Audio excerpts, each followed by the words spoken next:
Bismillahirrahmanirrahim. Alhamdulillah. Wassalatu wassalamu ala Rasulillah Muhammad ibn Abdullah wa ala alihi wa ashabihi wa man walah. Tuan-tuan dan puan yang dirahmati Allah Ta'ala sekalian, pada pagi ini kita sambung muka surat 199. Al-Wazifatul Khamisah, tugas yang kelima. Muka surat 199. Kita langkau sedikit. Jadi untuk mengelakkan kita terpaksa menggunakan masa yang terlalu banyak, jadi kita mungkin melihat intipati daripada setiap wazifah. Wazifah makna tugas. Tugas penuntut ilmu yang disebut oleh Imam Al-Ghazali dalam bab yang kelima, Kitabul Ilmi. Keseluruhan tugas penuntut, ada tugas penuntut ilmu dan ada tugas guru. Jadi kita sekarang ni berada dalam tugas yang pertama, iaitu tugas penuntut ilmu.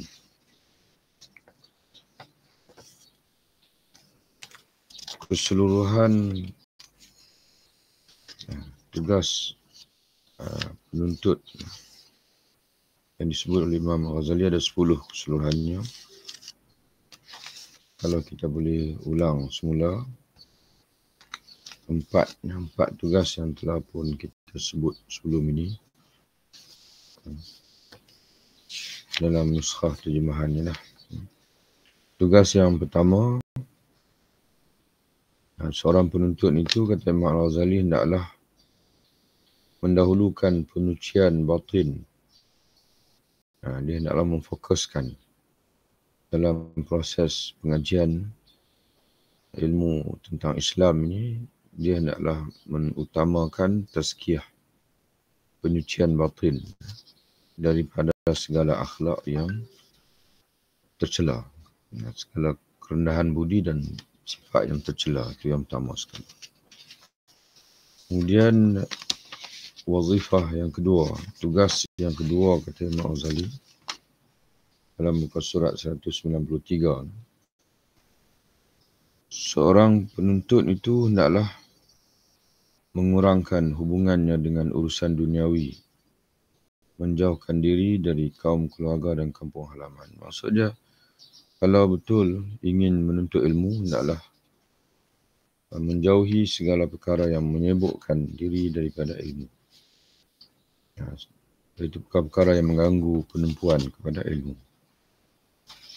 Diikuti tugas yang ketiga dalam muka surat 194, iaitu seorang pelajar itu jangan menyombong dengan ilmu dan jangan menyanggahi guru. Dalam pengertian yang lain, seorang pelajar itu hendaklah sentiasa merendah diri kepada ilmu dan juga kepada guru.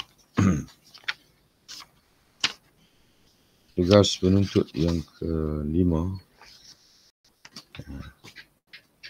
yang ketiga, yang keempat, hendaklah seorang pelajar pada tingkat permulaan hendaklah menjauhkan diri atau menjaga diri dari mendengar pertikaian dalam ilmu. Dia hendaklah elak daripada ilmu khilaf, ilmu perdebatan, ilmu yang menimbulkan pertikaian. Sebaliknya, dia hendaklah fokuskan kepada ilmu yang teras, yang ilmu akidah, ilmu tazkiyah dan sebagainya, yang sememangnya tidak ada pertikaian. Semua ulama sepakat. Ada pun ilmu fiqh. Ilmu fiqh pun dua cabang. Ilmu fiqh yang berupa hukum hakam amali, yang mengajar manusia yang halal, yang haram, yang mengajar manusia yang fardu, yang sunat dan sebagainya. Itu memang ilmu yang sangat diperlukan. Ada pun ilmu khilaf, yang menimbulkan perdebatan di kalangan ulama, yang itu tidak diperlukan bagi orang yang berada dalam peringkat permulaan pengajian. Pada pagi ini, tuan-tuan sekalian, kita masuk Al-Wazifatul Khamis, muka surat 199. Yang kata Imam Al-Ghazali rahimahullah, tugas yang kelima, seorang pelajar itu tidak meninggalkan suatu mata pelajaran pun dari ilmu pengetahuan yang terpuji.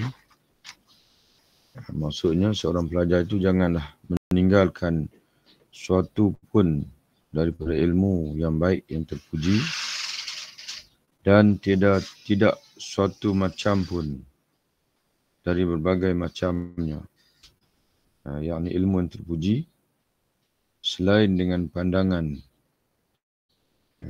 di mana ia memandang kepada maksud dan tujuan dari masing-masing ilmu itu. Jadi tugas yang kelima ni, seorang pelajar ini, dia tidak boleh sewenang-wenangnya meninggalkan suatu ilmu. Makna di sini ialah kata maksud Imam Ghazali di sini ilmu yang baik. Yang dia tidak boleh tinggalkan sewenang-wenang pun. Melainkan setelah dia merhati terlebih dahulu maksud dan tujuan ilmu tersebut. Ghayah dalam bahasa Arabnya maqsad wal ghayah. Visi dan juga misi dan visi daripada ilmu tersebut. Jadi bukan kita ikut suka kita saja. Belajar ikut dipanggil ikut mood ataupun ikut bila susah sikit tak mau ngaji. Bukan begitu. Kita tengok dari sudut keutamaan ilmu tu. Kita nak tinggal ke, tak nak tinggal ke, nak bagi penumpuan ke, tak nak bagi penumpuan ke. Bukan kembali kepada keinginan kita semata-mata, tidak. Tapi melihat kepada maksud dan tujuan ilmu tu. Kalau ilmu tu mempunyai maksud dan tujuan yang penting, kita kena pelajari walaupun sukar, walaupun susah. Dan jika ilmu itu melihat pada maksud dan tujuannya itu remeh, mana memiliki tujuan yang tak sepenting mana, tak penting. Ilmu tak penting. Walaupun kita berminat sekalipun, maka tak kita tinggalkan. Kerana tujuan kita belajar ini adalah untuk mencari keridaan Allah. Bukan hobi semata-mata. Kemudian jika ia berumur panjang, maka dipelajarinya secara mendalam. Kalau tidak, maka diambilnya yang lebih penting serta disempurnakan. Mana yang lebih penting itu disempurnakan dan dikesampingkannya yang lain. Ilmu pengetahuan itu membantu. Ini masalah. Ilmu pengetahuan ni tidak boleh diabaikan. Kalau penting memang tak boleh diabaikan. Sebab dia di antara satu sama lain saling bantu-bantu. Jadi kalau ada ilmu penting yang kita abaikan, akan menjejaskan ilmu lain walaupun kita pelajari.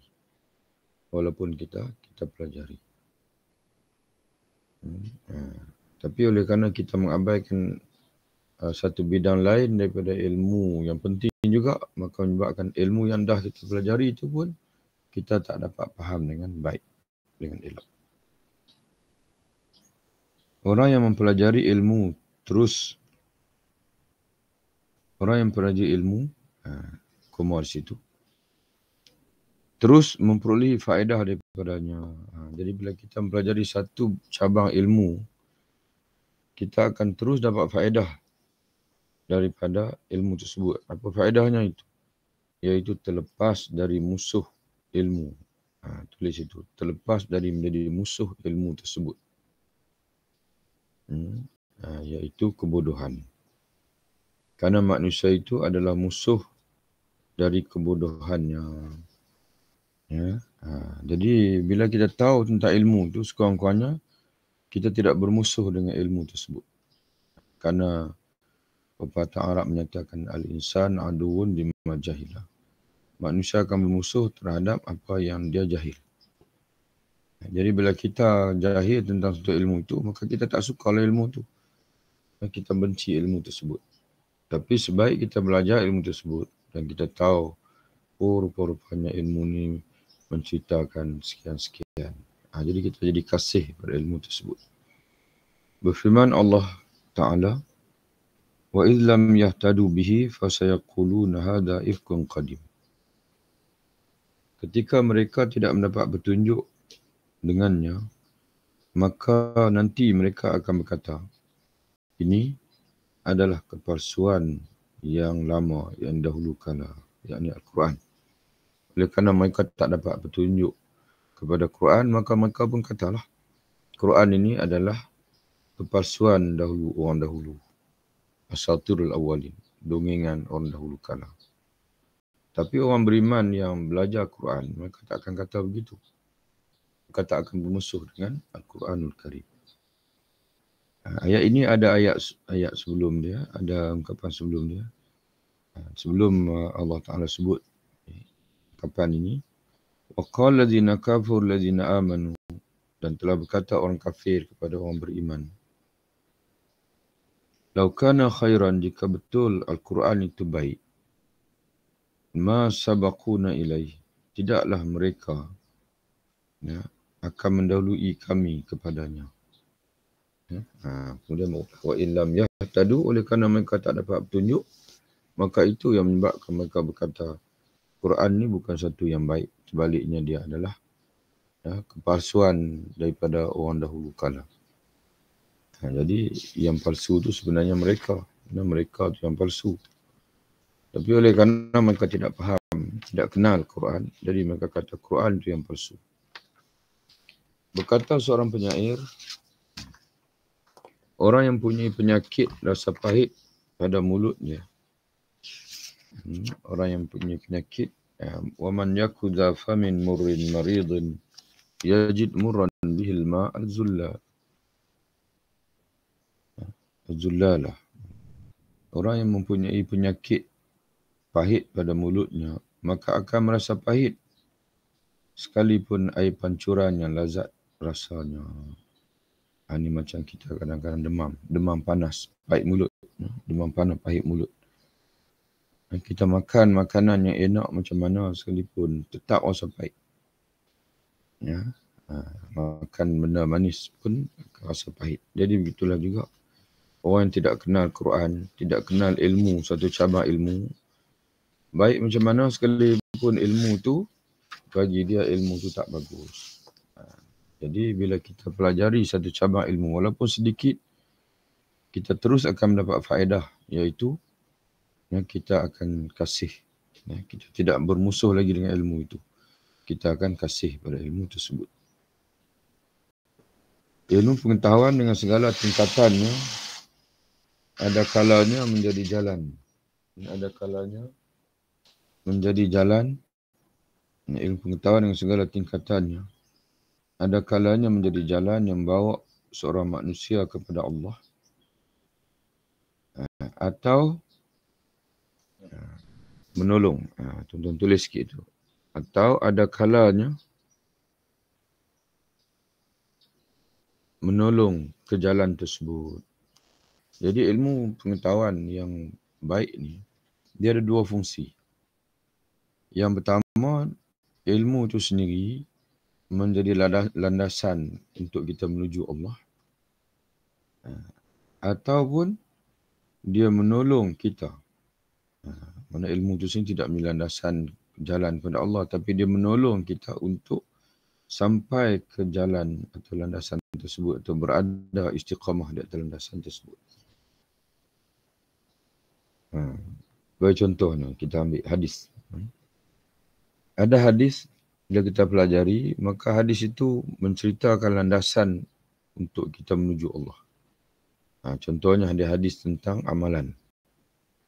Ada hadis yang menyebutkan kewajipan salat. Ada hadis yang menyebutkan tuntutan sembahyang berjamaah. Ada hadis yang menyebutkan tentang akidah itu sendiri. Ayat-ayat Quran, hadis yang menyebut tentang mengenal Allah. Itu satu. Hadis yang mana? Yang menunjukkan kepada kita landasan untuk menuju Allah. Dan di sana ada hadis yang menceritakan kepada kita yang bantu, ada hadis yang membantu kita untuk berada di atas landasan itu. Contohnya hadis-hadis tentang fadail amal. Hadis-hadis tentang fadilat amalan. Itu contoh. Pengetahuan itu mempunyai tingkat yang teratur, yang dekat dan jauhnya dengan maksud. Mana dia ada tingkat dengan ilmu ni, dia ada tingkat-tingkat. Dalam bahasa Arabnya Imam Ghazali sebut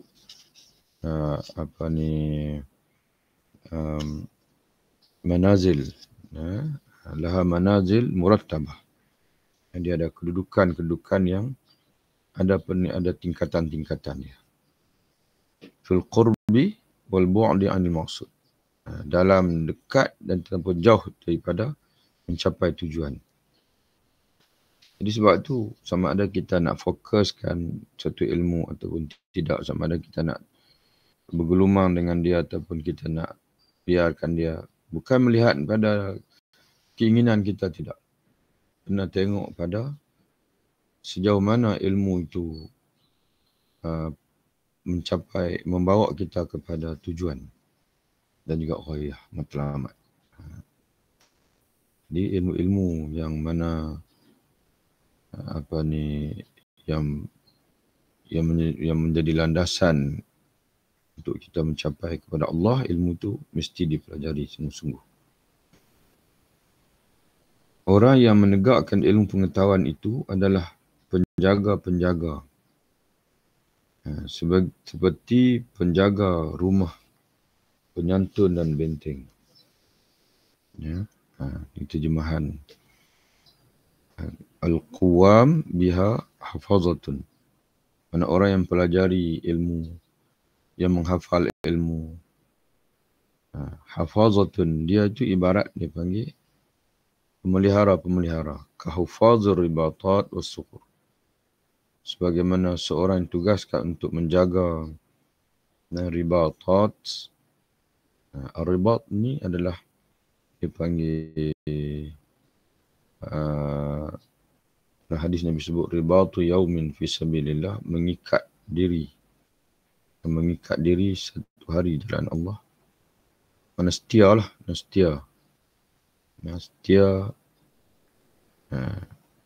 As-sughur ni sagrun ni iaitu pos-pos kawalan, pos-pos kawalan di medan perang. Jadi begitulah juga. Jadi Imam Ghazali mengumpamakan orang yang bergelumang dengan ilmu ni, dia sama macam orang yang berada di medan perang, mengawasi musuh. Jadi tugas kita mengawasi ilmu, mempelajari ilmu supaya jangan ilmu itu lompang daripada orang yang mempelajarinya. Jadi begitu juga di aspek diri sendiri pun sama juga. Suatu ilmu itu akan menjadi benteng untuk diri sendiri. Jadi kalau ada ilmu yang penting yang kita tak pelajari, jadi kita telah membuka ruang untuk dimasuki oleh kesesatan. Sebab benteng dalam diri tidak ada. Maka siapa-siapa saja yang meluahkan fikrah-fikrah, pemikiran-pemikiran yang sesat kepada kita akan telan. Sebab dalam jiwa kita itu ada dipanggil benteng yang kosong. Tidak ada penjaga. Walikulli wahidin rutbatun. Masing-masing ilmu mempunyai tingkatan. Dan menurut tingkatan itulah dia, yakni seorang penuntut itu memperolehi pahala di akhirat. Apabila tujuannya kerana Allah. Tapi dengan syarat tujuan belajar itu adalah kerana Allah Subhanahu wa ta'ala. Itu yang kelima. Yang keenam, al-wazifatul sadisah. Yang keenam, seorang pelajar itu tidak memasuki sesuatu bidang dalam ilmu pengetahuan dengan serentak, tetapi memelihara tertib dan mulainya dengan yang lebih penting. Itu yang keenam. Yang keenam, seorang pelajar itu janganlah mempelajari sekaligus serentak. Dia nak belajar semua serentak. Tapi sebaliknya, kata Imam Ghazali, dia hendaklah mulainya dengan yang lebih, dengan tertib, memelihara tertib, ya, dan memulainya dengan yang lebih penting dulu. Al-aham, al-muhim dia panggil. Utamakan yang paling penting daripada yang penting. Apabila umur itu biasanya tidak berkesempatan mempelajari segala ilmu pengetahuan, maka yang lebih utama diambil ialah yang lebih baik dari segala pengetahuan itu. Pengetahuan yang lebih baik. Dan dicukupkan dengan sekadarnya. Jadi pengetahuan yang paling baik itu pun bukan nak dipelajari, bukan tidak perlu dipelajari semua. Pelajari takat cukup saja. Takat madai saja.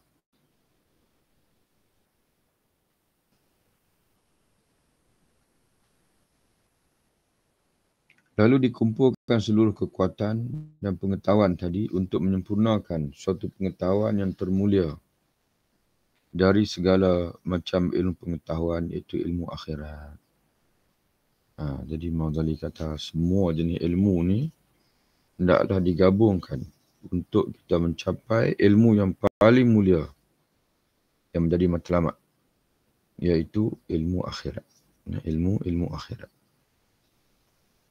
Jadi dalam banyak kitab Imam Al-Ghazali, di antaranya Al-Iqtisad bil-I'tiqad, di awal dia kata tujuan hidup ni adalah untuk mencapai kebahagiaan abadi di akhirat. Kebahagiaan abadi di akhirat hanya untuk orang yang mengenal Allah, yang beriman kepada Allah, yang beriman sungguh-sungguh kepada Allah, melaksanakan tugas dan tanggungjawabnya kepada Allah, mencapai tujuan penciptaan manusia, iaitu beribadah kepada Allah Ta'ala.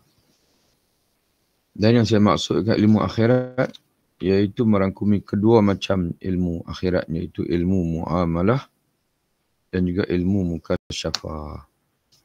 Ini kita dah banyak kali dah bertemu uraya Imam Al-Ghazali sebelum ini. Ilmu akhirat ni, kata Imam Al-Ghazali, merangkumi dua. Ilmu muamalah, yang bukan muamalah sebagaimana hari ini, istilah ini. Muamalah itu iaitu jual beli, upah mengupah, sewa menyewa. Itu istilah fiqh.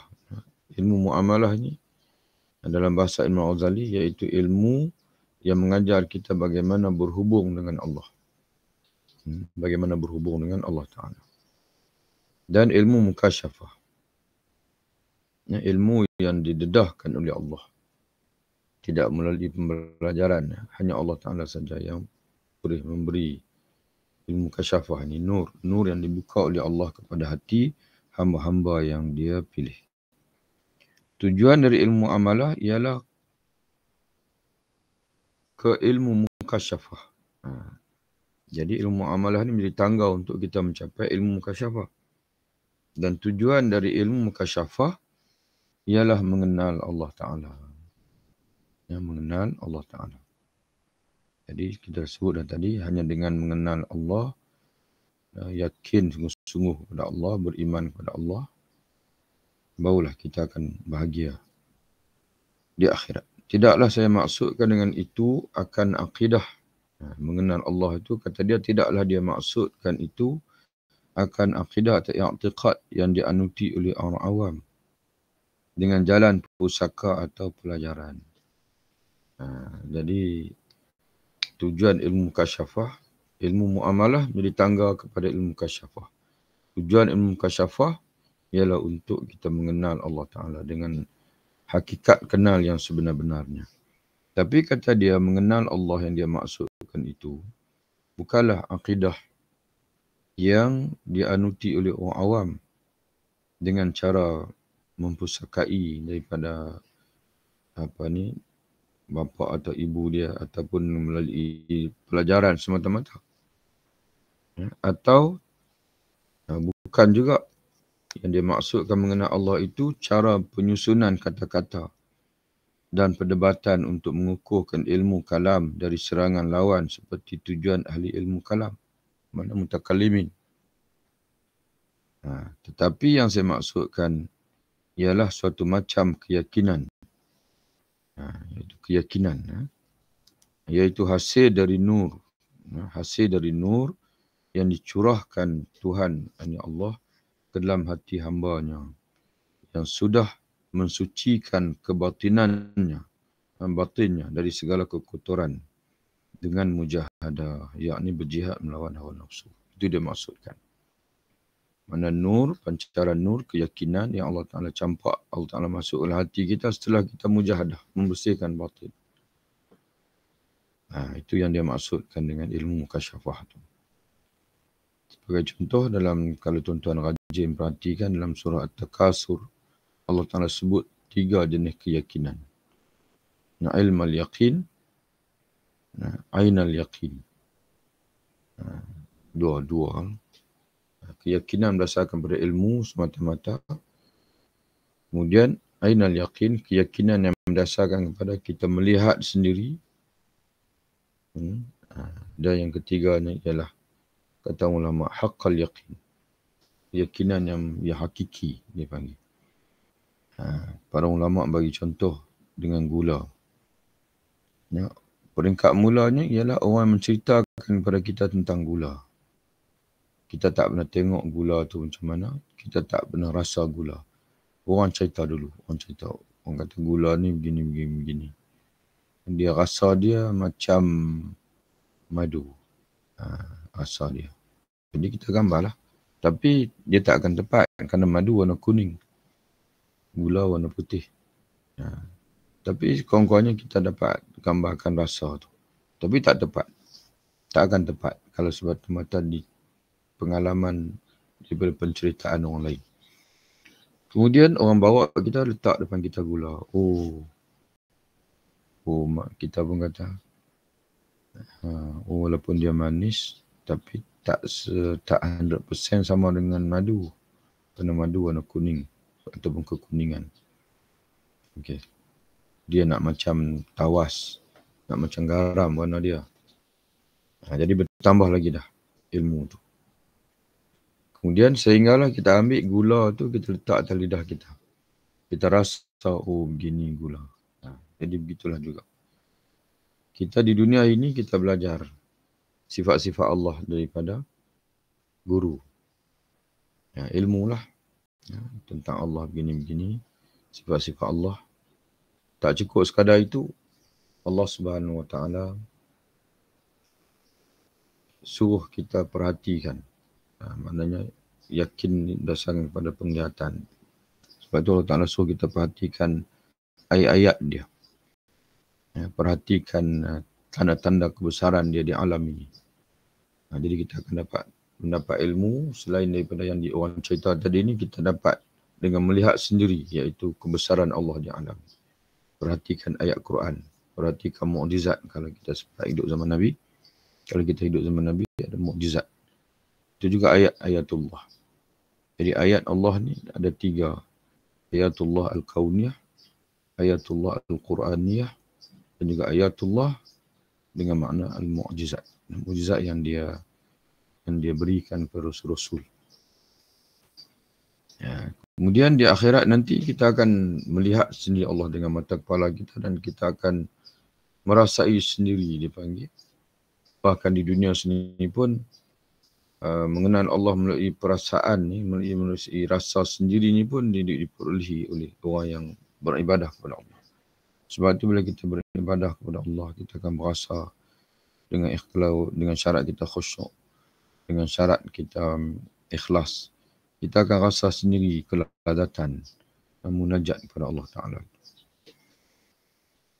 Sehingga sampailah dia ke tingkatan keimanan Sayyidina Abu Bakar yang kalau ditimbang dengan keimanan penduduk alam seluruhnya, maka lebih beratlah keimanan Abu Bakar itu sebagaimana diakui oleh Nabi sendiri. Jadi Sayyidina Abu Bakar dia mencapai darjat keyakinan dalam iman bukan melalui mengaji dipanggil sifat Allah sebagaimana kita mengaji hari ini. Tidak ada lagi zaman itu. Dan belum timbul lagi ilmu sifat 20 pada zaman tersebut. Ataupun kalau ada sebahagian orang dia mengaji melalui uluhiyah, rububiyah, asma' wa sifat. Belum ada lagi istilah-istilah itu pada zaman zaman Sayyidina Abu Bakar, zaman sahabat dulu. Tapi iman mereka lebih kuat daripada kita. Maka tak adalah artinya padaku apa yang diiktikadkan oleh orang awam dan yang disusun oleh ahli ilmu kalam. Kata Imam Ghazali, bagi aku tak penting. Yang tidak melebihi dari orang awam itu selain dari teknik kata-kata, sanatul kalam. Susunan kata-kata saja. Mempelajari susunan kata-kata. Tapi berhenti takat kata-kata lah apabila tidak dikurniakan Allah dengan pancaran nurnya dalam hati kita untuk meningkatkan keyakinan kita melebihi daripada kata-kata itu. Jadi sebab itu kita perhati hari ini, hatta orang yang belajar banyak mengaji kitab akidah sekalipun, kita perhati kadang-kadang dia timbul kesombongan, suka bertengkar, berdebat, hanya pandai berdebat saja, merasakan diri betul, orang lain salah dan sebagainya. Sekadar itulah, dia tidak timbul khusyuk dalam hati kita. Ibadat tak bertambah, masih malas beribadat. Lalu dinamakan ilmu kata-kata. Dan karenanya, yakni kerana teknik kata-kata itu, maka dinamakan ilmu kata-kata, yakni ilmu kalam. Suatu pengetahuan yang tidak disanggupi Umar, Osman, Ali dan lain-lain sahabat. Maknanya kalau zaman sahabat dulu pun mungkin mereka sendiri pun tak mampu nak pelajari ilmu kalam. Macam kita hari inilah. Bukan semua dari kalangan kita ni mampu nak faham ilmu kalam. Susah. Istilah-istilah dan sebagainya. Kata Imam Ghazali, soalan Imam Ghazali ni dia perli lah. Dia kata kalau ilmu-ilmu kalam ni, Sayyidina Umar, Osman, Ali sendiri pun tak sanggup nak pelajari.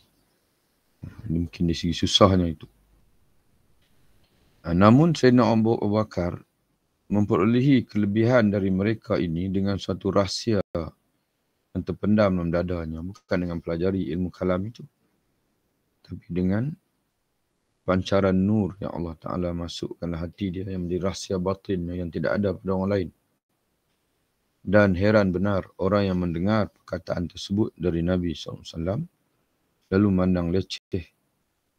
Makna perkataan seumpama yang diucapkan Nabi tentang iman Sayyidina Abu Bakar, bila ditimbang iman Sayyidina Abu Bakar diletak dengan satu penimbang, kemudian imam penduduk dunia satu penimbang, akan lebih berat iman Sayyidina Abu Bakar itu. Jadi orang-orang yang sebagian orang dia pandang leceh. Bagi dia orang yang menguasai dipanggil ilmu ni, yang mananya teknik, mantik dan sebagainya, itu yang hebat. Padahal sahabat-sahabat dulu tak tahu pun ilmu-ilmu yang segitu. Tapi dipandang leceh, dia kata. Maka orang yang merasakan begitu, kata Imam Ghazali, sungguh mengherankan.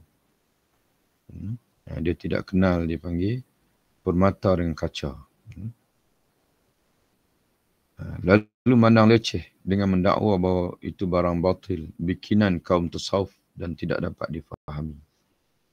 Jadi sebab itu tuan-tuan sekalian, para ulama sufi dahulu kala, dapati dipanggil awliya Allah as-salihin. Jangan ambil yang kemudian, kita ambil dulu yang dulu-dulu. Abdullah ibn Mubarak, Sufyan al-Thawri, Al-Hasan al-Basri, itu dipanggil Junaid al-Baghdadi, Zunnun al-Misri. Tiba tuan-tuan baca ungkapan-ungkapan mereka, kisah-kisah mereka. Mereka tak sembang langsung tentang ilmu kalam. Mereka sembang pasal batin, pasal hati. Adakah iman mereka lemah? Tidak. Walaupun mereka tidak mempelajari ilmu kalam, tapi iman mereka lebih kuat daripada mana-mana dipanggil ahli kalam yang wujud selepas zaman mereka. Ini kita fahami daripada Imam Ghazali sendiri. Jangan silap faham pula bahawasanya kita ni anti ilmu kalam dan sebagainya. Kita baca kitab Ihya Ulumuddin, Imam Ghazali sendiri sebut begitu. Maka haruslah anda berhati-hati menghadapinya. Yang ni tuan-tuan kena pindah sikit lah. Berhati-hati, bukan berhati-hati, perlahan-lahan melaluinya. Melalui ilmu muamalah, kemudian menapak lagi naik kepada ilmu kasyafah, sehingga sampai kepada mengenal Allah dengan hakikat mengenal yang sungguh-sungguh. Kata Imam Ghazali, hendaklah anda perlahan-lahan melaluinya. Ini tuan-tuan kena pindah. Jangan gopoh. Lalui dengan sedikit demi sedikit, perlahan-perlahan.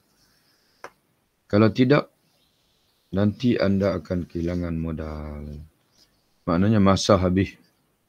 Penumpuan banyak bagi tapi tak sampai-sampai kepada maksud.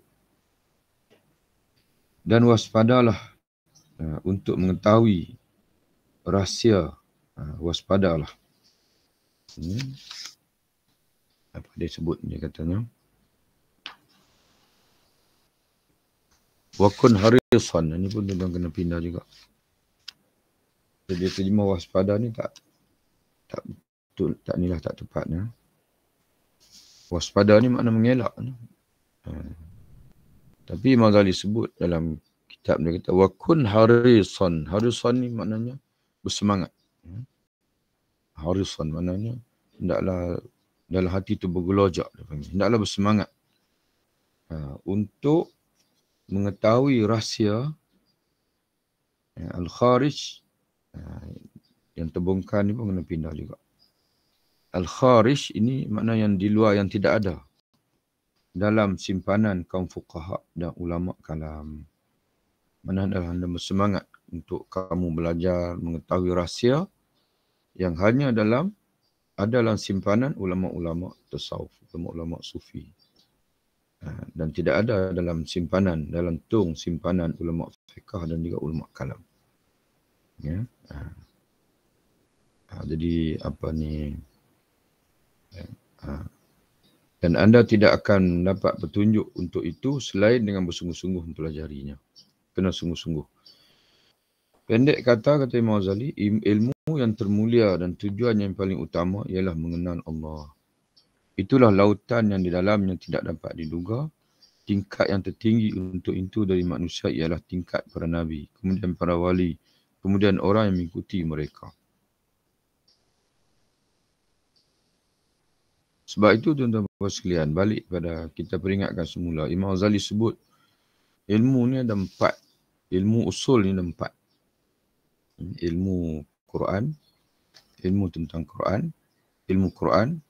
Yang kedua, Imam Ghazali sebut ilmu hadis. Yang ketiganya, ilmu asar sahabah. Dan yang keempatnya, ilmu ijma'. Ilmu ijma'. Bukan disepakati oleh sekalian ulama. Itulah 4 usul ilmu Imam Ghazali sebut. Jadi sebab itu tuan-tuan sekalian, wallahu alam lah. Lain ustaz, lain pula pandangan dia. Kita ni sebenarnya Allah Ta'ala bagi kemudahan untuk siapa saja memahami ayat-ayat dia dan juga hadis Nabi dia. Tapi dengan syarat, tuan-tuan jangan fokuskan kepada ayat fiqh. Tapi orang hari ini dia fokus pada ayat fiqh. Ayat fiqh ni sikit je dalam Quran. Ayat paling banyak dalam Quran tu adalah ayat aqidah. Ayat mengenal Allah. Kalimah paling banyak sekali dalam Quran tu Allah. Ar-Rahman, Ar-Rahim, Al-Alim, nama-nama Allah Ta'ala. Tentang akhirat. Bahkan nama-nama surah yang paling banyak sekali ialah bersempena dengan akhirat. Memang boleh faham. Senang untuk kita faham ayat-ayat itu. Tapi kalau tuan-tuan nak fokus pada ayat akidah, ayat fiqh, memang akan bersabutlah kepala tu. Ayat tentang dipanggil tentang fiqh lah, yang sedikit itu. Tapi kalau tuan-tuan ditakdirkan Allah untuk menjadi mufti, menjadi qadi, memang kena pelajarilah sungguh-sungguh cabang-cabang hukum tentang ayat-ayat fiqh dan hadis-hadis hukum itu. Jadi kerana itu tiap-tiap hari jangan terlepas daripada mentadabbur satu ayat Quran sekurang-kurangnya dan satu hadis Nabi. Jangan terlepas dan mentadabbur satu ayat Quran dan juga satu hadis Nabi SAW. Dan insya-Allah tuan-tuan sekalian akan mencapai maksud sebagaimana Imam Ghazali sebut ini. iaitu melalui jalan muamalah diikuti mukasyafah, akhirnya mencapai makrifah yang sebenar tentang Allah Ta'ala. Menurut riwayat, pernah orang bermimpi melihat dua orang ahli hikmah dalam sebuah masjid. Ya, ada seorang ada mimpi, dia bertemu dengan dua orang dipanggil ahli hikmah dalam satu masjid. Dalam tangan seorang dari keduanya adalah sehelai kertas yang bertulis. Mana setiap dalam tangan dua ahli hikmah ni, setiap seorang tu ada dalam tangan dia tu ada tulisan, ada kertas yang tertulis. Jika anda dalam salah satu tangan seorang ahli hikmah tu tertulis jika anda telah berbuat baik dengan sesuatu kebaikan, maka janganlah anda menyangka telah berbuat baik pula dengan sesuatu kebaikan itu sehingga anda telah mengenal Allah dan mengetahui bahawa dialah yang menyebabkan segala asbab dan menjadilah segala sesuatu. Jadi tertulis dalam kertas itu. Sekalipun anda telah berbuat kebaikan, anda belum berbuat kebaikan sebenarnya. Selagi anda tidak menyedari bahasanya Allah lah yang menjadi sebab kebaikan yang anda buat itu. Dan kebaikan itu tidak akan boleh berlaku melainkan dengan takdir Allah. La haula wa la quwwata illa billah. Itu maksud dia. Jadi kalau kita doa kita lah yang buat baik, maknanya belum buat baik lagi. Tapi sebaliknya bila kita buat baik itu, kita rasa tak ada apa-apa lah. Wahai diri, sebenarnya itu semua Allah Ta'ala yang beri taufik kepada kamu. Mana sebab itu kita ucapkan Alhamdulillah. Bila kita boleh semayang berjamaah, kita tak akan rasa kita lebih baik daripada orang. Sebaliknya kita ucapkan terima kasih ya Allah kerana memilih aku untuk menghadapmu, memilih aku untuk datang ke rumahmu. Semuanya kembali kepada Allah. Dan dalam tangan salah seorang yang lain bertulis pula, sebelum saya mengenal Allah, saya minum dan saya haus. Mana sebelum kenal Allah, mana saya belajar. Tapi sebagai belajar, tak tahu apa yang dipelajari. Ketika saya sudah mengenalnya, maka hilanglah kehausan saya tanpa minum. Tak minum pun hilang dahaga. Tapi sebelum mengenal Allah, minum tapi masih haus. Belajar tapi tak tahu, mana tak ada kesan apa-apa. Tapi setelah kita mengenal Allah Ta'ala, maka kita maknanya tiba-tiba saja Allah Ta'ala buka pada hati itu untuk mengenali, oh begini. Ayat ini maksudnya begini, hadis ini maksudnya begini.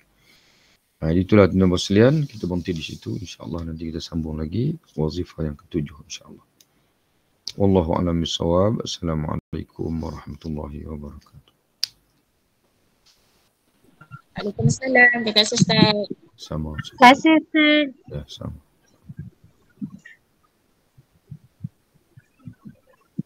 Jumpa lagi insyaAllah.